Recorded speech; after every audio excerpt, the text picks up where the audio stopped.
आज हम पढ़ेंगे मेन वर्ब और हेल्पिंग वर्ब के बारे में। Main verb, the verb which is of main importance in a sentence is called the main verb. मतलब वे क्रियाएं जिनका वाक्य में मुख्य महत्व होता है वे मुख्य क्रियाएं कहलाती हैं। मतलब मुख्य क्रियाएं वे क्रियाएं होती हैं जिनके बिना सेंटेंस में काम नहीं चल सकता, कोई मीनिंग क्लियर नहीं होगा, कोई उसका अर्थ नहीं निकल के आएगा। अब हम एक उदाहरण देख लेते हैं। He is playing football. वह फुटबॉल खेल रहा है। यहाँ पर दो वर्ब हैं, इज़ और प्लेइंग। तो अगर हम प्लेइंग शब्द को हटा देंगे तो सेंटेंस रह जाएगा ही इज़ फुटबॉल।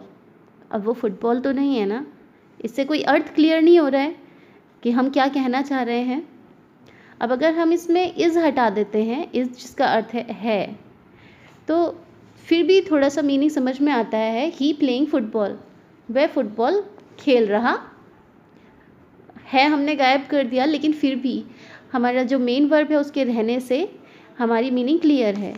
तो यहाँ पर प्लेइंग वर्ड जो है, अगर इस वर्ब को हम हटा दें तो इस सेंटेंस का मीनिंग क्लियर नहीं होता है।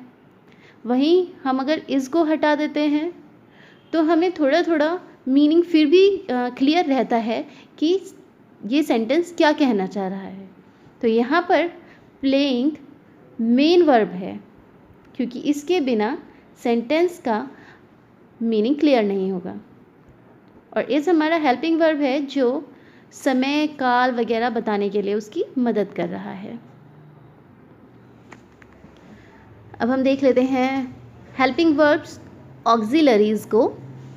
The verb which helps the main verb to form a tense, voice और mood etcetera in a sentence is called a helping verb.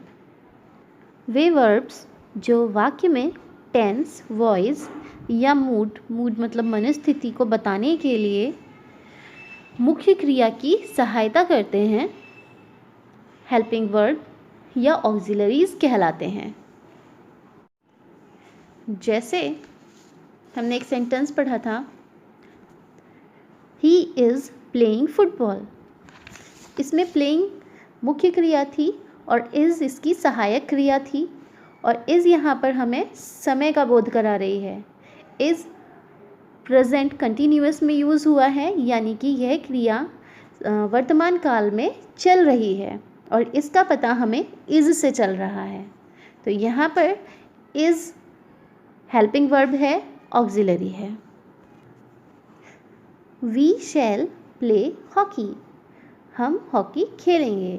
यहाँ पर प्ले हमारी मुख्य क्रिया है और शैल हमारी सहायक क्रिया है। और शैल से हमें फ्यूचर यानी कि भविष्य काल का पता चल रहा है कि हम भविष्य में हॉकी खेलेंगे, इसलिए यहाँ पर शैल हमारी ऑक्सिलरी है या कहें हेल्पिंग वर्ब है। Can I go now. क्या मैं अब जा सकता हूँ। यहाँ पर गो हमारी मुख्य क्रिया है और कैन हेल्पिंग वर्ब है। कैन से यहाँ पर हमारी मनस्थिति का पता चल रहा है। कैन का अर्थ है सकना या सकता हूँ। कैन से पता चल रहा है कि मेरी इच्छा जाने की है और कैन का प्रयोग मैं यहाँ पर परमिशन लेने के लिए कर रही हूँ। मेरी इच्छा है, मेरी मनस्थिति कह रही है मैं जाना चाहता हूँ।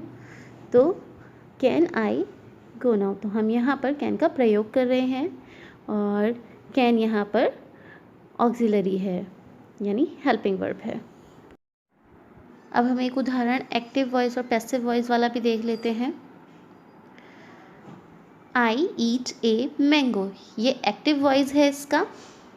पैसिव वॉइस जब बनाएंगे तो यह बनेगा a mango is eaten by मी।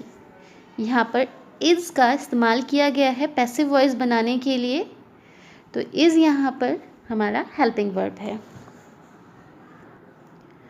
और दोनों ही वाक्यों में ईट और ईटन हमारा मुख्य क्रिया है, मेन वर्ब है।